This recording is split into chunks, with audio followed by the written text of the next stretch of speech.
ভোটের জন্য election app দ্রুত উদ্বোধন করতে নির্দেশ দিয়েছেন অন্তর্বর্তী সরকারের প্রধান উপদেষ্টা অধ্যাপক মোহাম্মদ ইউনূস। এটি যেন দেশের 10 কোটিরও বেশি ভোটারের জন্য সহজে ব্যবহারযোগ্য হয় তা নিশ্চিত করতে সংশ্লিষ্ট কর্মকর্তাদের কাজ করতে বলেছেন। বিএনপির নেতাকর্মীদের ঐক্যবদ্ধ থাকার আহ্বান জানিয়ে দলটির ভারপ্রাপ্ত চেয়ারম্যান তারেক রহমান বলেছেন, মানুষের আস্থা অর্জনের মাধ্যমে আমরা দেশকে এগিয়ে নিয়ে যাব, আর এজন্য আমাদের ঐক্যবদ্ধ থাকতে হবে। অতি শীঘ্রই আপনাদের সঙ্গে দেখা হবে।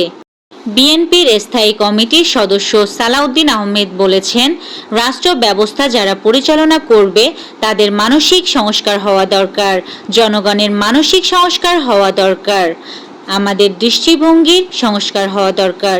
তাহলে আমরা একটা কল্যাণমূলক মানবিক রাষ্ট্র পাব। বাংলাদেশ স্বেচ্ছাসেবক দলের সভাপতি এস.এম. জিলানী বলেছেন, বট বাহিনী ষড়যন্ত্র করে পায়ে পা দিয়ে নির্বাচন বানচালের জন্য চেষ্টা করছে, তাদের পাতানো ফাঁদে পা দেওয়া যাবে না।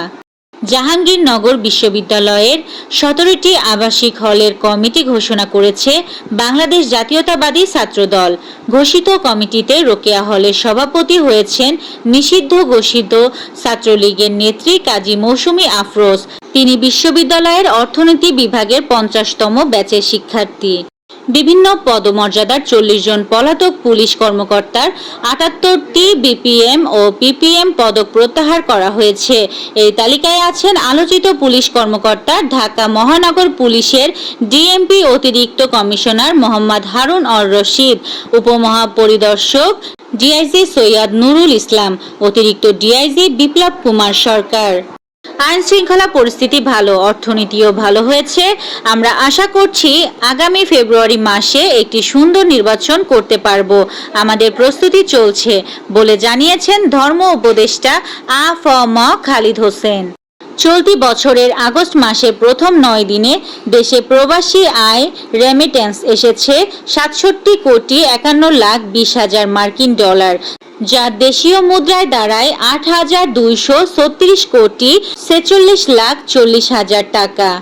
এক সপ্তাহে 22,000-এর বেশি প্রবাসীকে গ্রেফতার করেছে দেশটির নিরাপত্তা বাহিনী। সৌদি আরবে অবৈধভাবে বসবাস, শ্রম ও সীমান্ত আইন লঙ্ঘনের অভিযোগে তাদের গ্রেফতার করা হয়। গাজায় ইসরায়েলি বাহিনীর গুলিতে কমপক্ষে 34 জন নিহত হয়েছেন। এদের অনেকেই গুলিবিদ্ধ হন ত্রাণ সংগ্রহ করতে গিয়ে। চলতি বছর হুমকির মুখে পড়েছিল দেশের নারী ফুটবল।